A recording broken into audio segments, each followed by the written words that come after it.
1 Reis, no capítulo 13, conta a história de um rei idólatra, um homem de Deus, e como está escrito no texto, um profeta velho. Como o texto é muito longo e o nosso tempo na TV é muito curto, eu vou tentar resumir aqui a história. Mas você pode ler aí na sua casa, tá? Não tenha preguiça não, vamos ler a Bíblia. O que eu quero nesse momento aqui é tirar lições para a nossa vida. E para isso eu vou tirar algumas lições dentro desses três personagens. O texto de 1 Reis conta a história da idolatria do rei Jeroboão, que criou ídolos e estava oferecendo sacrifícios a esses ídolos com os seus sacerdotes. Até que aparece o nosso segundo personagem, que a Bíblia chama de homem de Deus. E ele chega com uma profecia de condenação em cima de tudo que estava acontecendo. Ele diz assim: ó altar, assim diz o Senhor, um filho nascerá na família de Davi e se chamará Josias. Sobre você, ele sacrificará os sacerdotes dos altares idólatras, que agora queimam incenso aqui, e ossos humanos serão queimados sobre você, ou seja, sobre o altar. É terrível essa profecia. E ela se cumpriu uns 200 anos depois, quando o rei Josias quebrou os altares que foram erguidos a outros deuses. Ele também desenterrou os ossos desses sacerdotes e os queimou nesse altar idólatra, assim como havia sido profetizado. Já que você está com a Bíblia na mão, pode conferir, está registrado em 2 Crônicas, capítulo 34, versículo 5. O rei não gostou de ter a sua atitude reprovada e estende a mão apontando para o homem de Deus, mandando os soldados o pegarem. E nesse mesmo instante a sua mão fica paralisada. Ela não se mexe mais e o altar quebra no meio conforme a profecia e aquelas cinzas elas se derramam. Aquele rei em desespero, agora ele pede ao homem de Deus que clame ao Senhor para que a mão dele volte ao normal. E ele assim o fez. Depois que a mão do rei volta ao normal, ele convida o homem de Deus para almoçar em sua casa. Olha que privilégio, comer na casa do rei. Mas esse homem tinha uma ordem de Deus que não era para parar no caminho. Era para dar a profecia, não comer, nem beber e ir embora. E foi o que ele fez. Para fechar aqui a nossa meditação sobre esses personagens, no fim do capítulo 13, irá falar que o rei Jeroboão, ele continuou no caminho da idolatria e agora ele chamava qualquer um para ser sacerdote de seus atos desobedientes. Que lições nós podemos aprender com Jeroboão? Existem pessoas que vão experimentar milagres, serão provas vivas do sobrenatural de Deus, mas será somente isso. Uma pessoa que busca milagres e sobrenatural, mas não querem deixar suas vidas nas mãos do Deus de milagres. Eu vou até fazer um trocadilho aqui. Eles querem milagres de Deus, mas não querem o Deus de milagres. Essa é a lição que nós tiramos da vida do rei Jeroboão. Vamos aprender algumas coisas também com o homem de Deus? Quem é o homem ou mulher de Deus? É aquela pessoa que está disposta a obedecê-lo. O Senhor deu uma ordem e essa ordem está dada, tem que ser cumprida. Esse homem era uma pessoa ética, ele poderia usufruir de todos os privilégios da parte do rei, mas ele preferiu cumprir a ordem que Deus lhe havia dado. O problema muitas vezes não está na maneira que a pessoa começa o ministério, mas sim como ela vai terminar o seu ministério. Qual o legado que essa pessoa vai deixar? Como as pessoas lembrarão dela? Agora, na narrativa do texto, aparece um outro personagem que a Bíblia chama de profeta velho.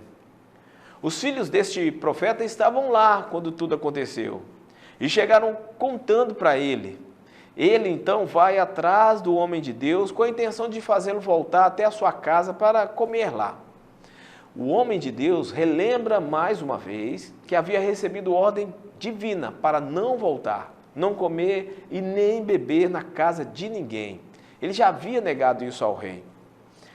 Acontece que o profeta velho queria muito que ele fosse em sua casa e com essa intenção ele chega a mentir para ele dizendo que um anjo mandou chamá-lo para comer em sua casa.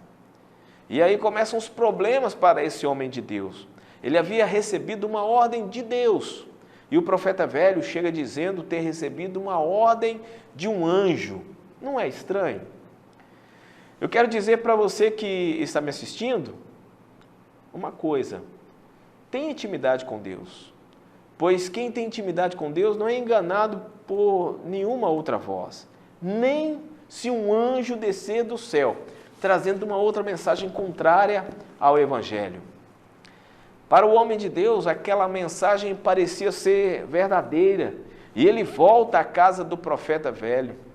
O que seria a sua atitude de condenação e morte? Quando o homem de Deus está na casa do profeta velho, esse profeta que havia mentido, Deus o usa para soltar uma profecia de condenação ao homem de Deus. E você pode pensar assim, mas como que isso aconteceu? Ele não havia mentido? Ora, se Deus usou até uma mula para repreender um profeta, não usaria esse? Até porque não havia nenhuma mula por perto no momento. A triste situação de muitos cristãos é que, quando não são usados por Deus, acabam sendo usados pelo diabo. Deus repreende aquele homem através do profeta velho e lhe dá uma sentença de morte. Agora eu pergunto, quem é o profeta velho? O profeta velho não é aquele avançado em idade, eu quero deixar isso bem claro, mas sim aquele que parou de ser usado por Deus, não tem mais intimidade com a palavra, é aquele para o qual a palavra de Deus não é mais o importante. O profeta velho é a pessoa que parou no tempo e no espaço. As coisas de Deus não lhe causam mais admiração.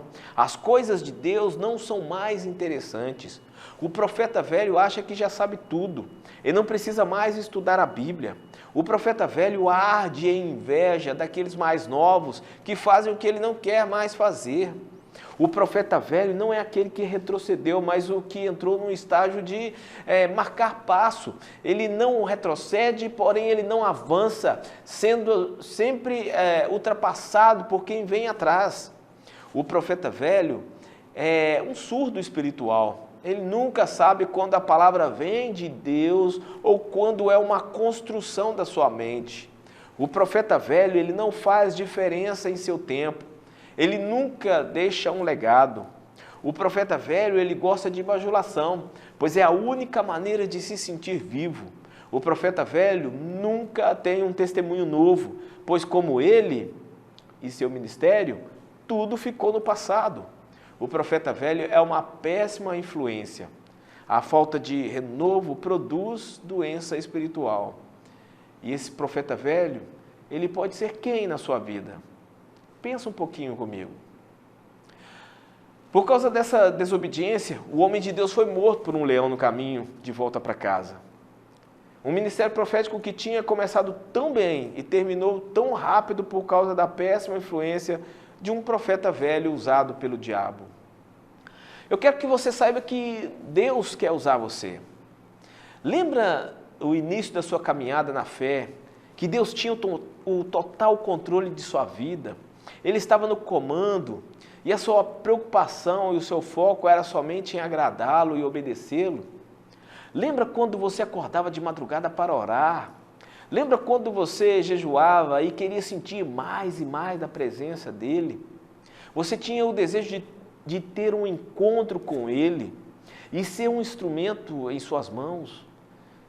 Você estava disposto a renunciar o que fosse necessário, estava disposto a pagar o preço para atender o chamado dele. Mas foi passando o tempo e a voz de Deus começou a ficar em segundo plano. Nessas situações, podemos constatar que você se tornou um profeta velho. Mas calma, saiba que Deus quer usar você, assim como Ele te usou no início do seu ministério. Então para de arrumar desculpa, para de deixar as coisas de Deus para depois. Ele quer ocupar o primeiro lugar na sua vida. Ele quer que você esteja no centro da vontade dele. Volte ao primeiro amor. É você quem precisa dele. E eu quero encerrar aqui com a fala que o Senhor Jesus disse, e está registrada em Mateus capítulo 6, versículo 33, que diz assim: buscai primeiro o reino de Deus e a sua justiça, e as demais coisas vos serão acrescentadas. E receba essa palavra em nome de Jesus.